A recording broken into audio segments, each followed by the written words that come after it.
Starstruck says, thank you to Dion Ignacio. Parang first time lang niya manood doon. Tapos kasama pa yung buong barangay doon sa probinsya namin. Tapos biglang tanggal ako.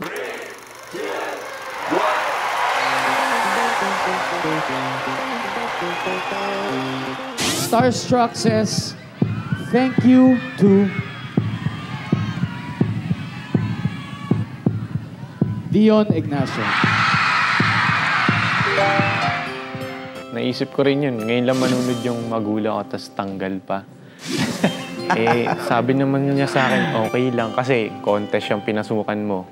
Kailangan tanggapin mo yung mananalo o matatalo. Yung sinabi ni Batang Dion, nung 70 years old siya, parang first time lang niya manood doon. Tapos kasama pa yung buong barangay doon sa probinsya namin. Tapos biglang tanggal ako. Talagang naghakot sila. Halos kalahati yata nanonood doon. Dion Ignacio. Pati Dion biglang tanggal. Hindi naman ako yung parang umiyak ako. Parang tanggap ko rin naman. Kasi sabi ng nanay ko, contest yan. Ganyan talaga. May mananalo, may matatalo. So, tuloy lang. Ang importante naman ngayon, nandito ka. Talagang nakakaiyak eh.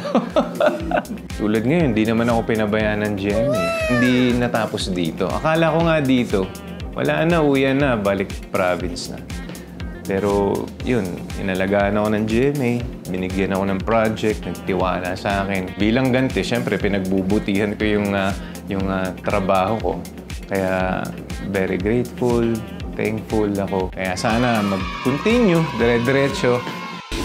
Kung uulitin ng Final 14 ang experience nila sa Starstruck, ano kaya ang gusto nilang baguhin? Tingin ko, di ba yung interview dun sa may Laguna, parang dinown ko yung sarili ko eh.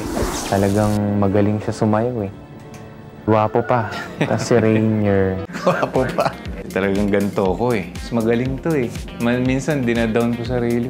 Minsan hindi ko yata kaya. Pero pag nandun na, kaya ko naman palang gawin. Minsan hindi ako nagtitiwala sa sarili. Nilalabanan ko kasi hindi dapat ganito eh. Hindi dapat negative ka eh. Minsan nanonood ako ng mga speech, inspirational speech para ma-boost yung confidence. Kunwari sa pag-acting, ayusin ko, yung script ko, magbasa ako, aralin ko talaga. Doon mabubuo yung confidence ko doon.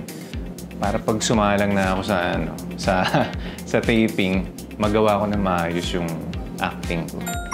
Kasi pag hindi ako handa, parang, di ba, kahit sino naman, pag di ka handa sa gagawin mo, parang hirap, nakaka-pressure. So yun, parang hinahanda ko na lang sarili. Hindi nga ako mapili sa ulam eh. Ketchup. Peanut brittle. Hindi masarap, pero acting yung masarap. Masarap. Ewan ko, kaya ko tiisin yung lasa nito. Pero si Rainier, hindi kumakain ng ketchup yun.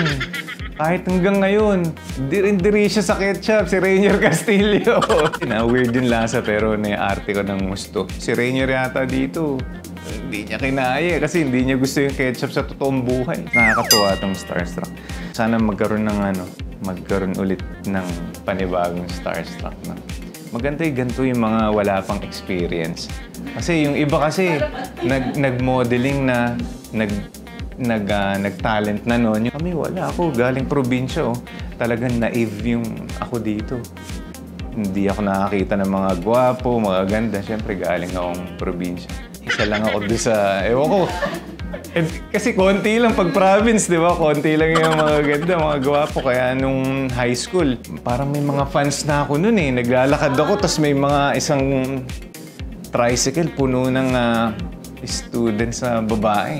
Dayo, ayun na si Dayo. Kinikilig sila. Ako naman nahihiya ako. Ba't kaya ako? Sura ba ako?